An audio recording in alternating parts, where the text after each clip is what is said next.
वानखेड फाटा संग्रामपूर तालुक्यातील एक नावलौकिक ठिकाण।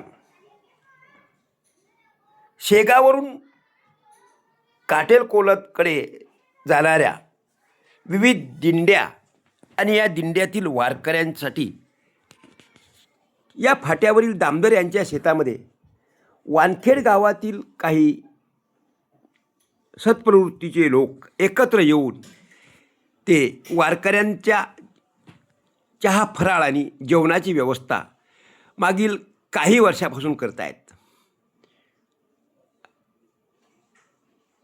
शेगाववरून काटेलकडे जाणाऱ्या दिंड्या या ठिकाणी स्थिरावतात। दिंडीतील भक्तांना वारकऱ्यांना हे वानखेड येथील सद्ग्रस्त एकत्र येऊन या कार्यक्रमाचं आयोजन या ठिकाणी करतात। मोठ्या प्रमाणात यावेळेस या ठिकाणी भक्तांची मांदियाळीसुद्धा येते। यावेळेस काटेलकोलतकडे जाणाऱ्या दिंड्यांच्या जेवणाची आणि निवासाची व्यवस्था या ठिकाणी करण्यात आली आहे। या वानखेड फाट्यावरील दामोदर यांच्या शेतामध्ये वानखेड येथील काही श्रद्धाळू लोकांच्या वतीनं अशा पद्धतीचं इथं मोठं आयोजन केलं जातं। शेकडो नागरिक त्या दिंड्यामध्ये सहभागी असतात। या सर्व शेकडो नागरिकांच्या स्त्रियांच्या पुरुषांची जेवणाची आणि फराळाची उत्तम अशी व्यवस्था मागील 9 वर्षापासून या ठिकाणी केल्या जाते आणि त्यामुळे निश्चितच या वानखेड गावाची एक महती या निमित्तानं सर्व दूर झाली आहे। आत्ताच वानखेड गावामध्ये एक मोठासा कार्यक्रम झाला आणि त्यानंतर सातत्यानं विविध धार्मिक कार्यक्रम या वानखेड गावामध्ये या सर्व चमूच्या माध्यमातून होत असतात। काय सांगता येईल आपल्याला याबाबत? आज पांडुरंग दामोदर यांच्या मळ्यात सिद्धेश्वर श्री संत गुलाब बाबा हा दिंडी सोहळा गेल्या 9 वर्षापासून सतत या ठिकाणी चालू आहे आणि आपल्या येथील प्रतिष्ठित नागरिक श्री गणपतरावजी भोपळे त्यामध्ये प्रामुख्याने त्याचा सिंहाचा वाटा आहे आणि दरवर्षी जवळपास ते 3 ते 4 हजार लोकांचा या ठिकाणी अन्नदानाचा कार्यक्रम करतात। त्यांच्या वैयक्तिक खर्चातून हा सर्व कार्यक्रम करतो आणि आम्ही समस्त गावकरी त्यांच्या सहकार्यासाठी असतो।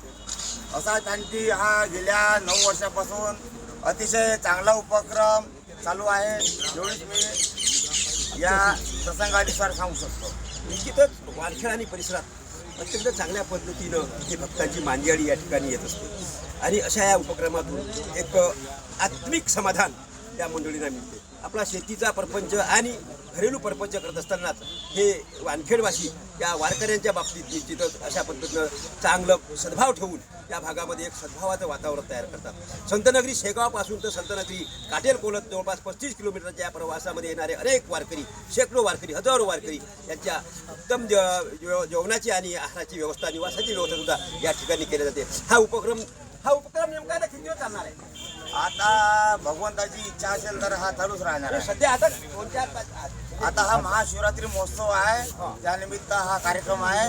सिद्धेश्वर श्री काटेल धाममध्ये ह्या दिंड्या जातात, त्यांची या ठिकाणी भोजनाची आणि व्यवस्था इथे केलेली असते। म्हणजे जवळपास अजून 3-4 दिवस या ठिकाणी हे अत्यंत एक प्रकारचं लंगर या ठिकाणी चालणार आहे। त्यामुळे निश्चितच या परिसरातील एक भक्तांची मांदियाळी या परिसरामध्ये वानखेड परिसरात येणार आहे। त्यामुळे वानखेडवासी निश्चितच त्यासाठी कौतुकास पात्र आहेत असं म्हणायला हरकत नाही। कॅमेरामॅन सुरेश प्रल्हाद दातार, साक्षीदार न्यूज, वरवड बकाल, वानखेड।